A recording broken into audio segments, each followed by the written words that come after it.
Voilà, nous sommes en présence d'un agriculteur du côté de Blasimont, qui habite du côté de Blasimont, dans l'Entre-deux-Mers, et qui va nous parler un petit peu de ses conditions de travail et de son avenir tel qu'il le voit, et s'il y en a un. Oui, bonjour.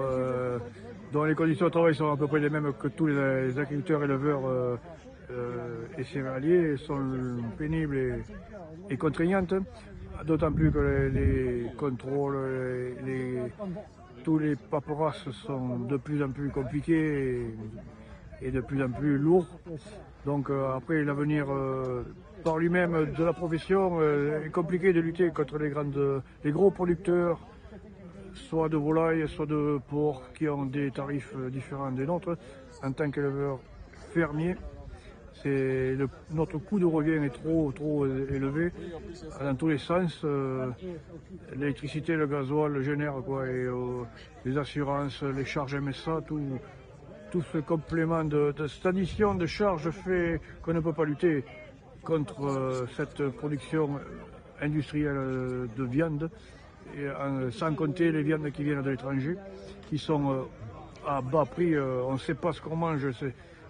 Des poulets, un poulet n'est même pas le prix de 2 kg de maïs ici, donc qu'est-ce qu'ils mangent ces poulets-là Oui, puisqu'on parle même de poulets qui viennent d'Ukraine avec des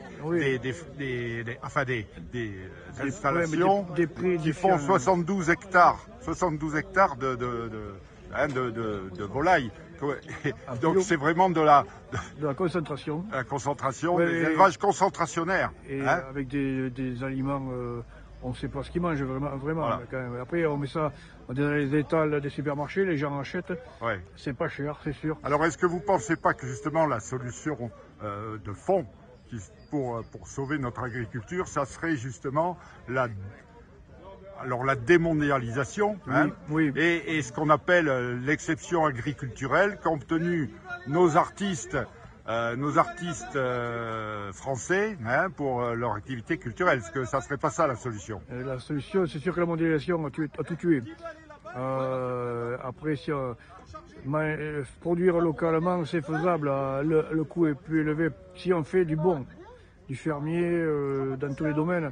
Après, il faut vraiment convaincre le client. On me dit le client n'a plus les moyens d'acheter du fermier.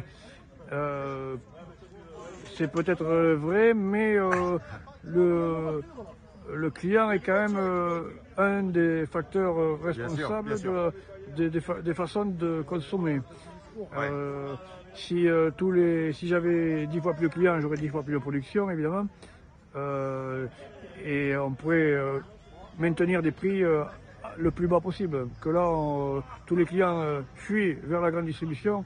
Donc, c'est la solution de facilité. Je pense que les gens sont prêts dans leur tête à payer davantage, mais il faut mettre en place peut-être des méthodes, des circuits qui le permettent, non? Oui, mais après, nous on a des contraintes très poussées pour aller faire marcher, quoi. Alors, c'est ça aussi qui empêche beaucoup de paysans, d'éleveurs à vendre leur production directe. Parce que c'est joli de dire il faut faire du direct, mais pour faire du direct, un agriculteur seul ne peut pas y arriver. Non, peut pas faire. Ou alors il faut faire une grosse production. Voilà. Et après on rentre un peu dans l'engrenage financier. C'est ça, parce qu'il peut pas être au four et au moulin, bien entendu, à la vente et en même temps derrière ses animaux. La préparation, la production, après on peut pas tout faire. Non. Oui, alors donc je tiens à signaler pour nos spectateurs qui verront cette vidéo que notre ami ici présent est vraiment le type même de la polyculture élevage, puisqu'il fait des porcs, des vaches, des volailles et du blé et des céréales. Donc vraiment la polyculture élevage. Et un peu de vin. Et un peu de vin, voilà. Donc, et donc c'est vraiment cette agriculture qu'il faudrait préserver, puisqu'elle préserve nos paysages. Il ne faut pas oublier non plus nos paysages. En plus, oui. Voilà. Mais mais après peut-être que j'en aime pas trop, il faudrait peut-être faire un choix et se diriger que dans une production. Mais laquelle? Parce qu'un jour, c'était le vin qui est bien rapporté. Après, les vaches ne valaient plus rien. Aujourd'hui, ça remonte. Voilà. Tout à fait. C'est compliqué d'abandonner, de miser tout sur le même cheval parce que on ne sait jamais ce qui. Tout à fait. Et justement, excusez-moi de vous couper, mais il me semble que c'est cette polyvalence qui a permis justement la résilience de nos paysans, de notre agriculture, puisqu'il n'est plus tributaire des cours mondiaux, etc. Il y a toujours quelque chose qui fonctionne dans le mix. Oui, en général, mais c'est de plus en plus dur, quoi. Oui, parce que si on ne veut pas embaucher, parce que si on embauche, les charges patronales, salariales sont immenses, il faut encore doubler la production et tout. Alors à faire tout à deux, c'est de plus en plus lourd, quoi. Donc quand on a fini de tout payer, sans compter l'augmentation du gasoil, comme je vous disais tout à l'heure, plus l'électricité, les assurances qui augmentent tout. C'est ça.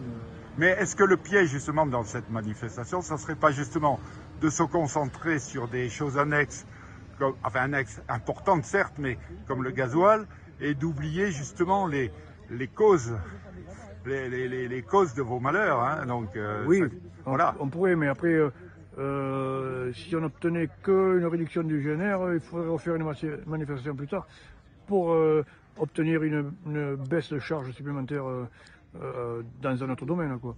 Il y en a tellement. C'est-à-dire qu'à mon avis, on a peut-être trop tardé à manifester. Il fallait faire ça. Il y a déjà le Covid a en plus amplifié tout ça. Oui, ça a été vraiment... C'est vrai que les consommateurs, avec l'inflation qui en a suivi, ont perdu du pouvoir d'achat obligatoirement. Donc, je veux bien croire que le fermier soit cher, mais en fait, quand on achète une volaille fermière, on la consomme de A à Z, quoi. Le soir, même froide, vous pouvez la consommer. Un poulet industriel, bien sûr, c'est pas bon. Hein. Et puis quand vous avez mangé un peu de poulet fermier, je peux vous dire que ça vous cale l'estomac bien plus. Hein. Et puis voilà, c'est bon. Bon. Voilà. Écoutez, M. Banos, je vous remercie. Merci à vous. Et puis bon courage et on est tous derrière vous. Très bien, merci, bonne journée.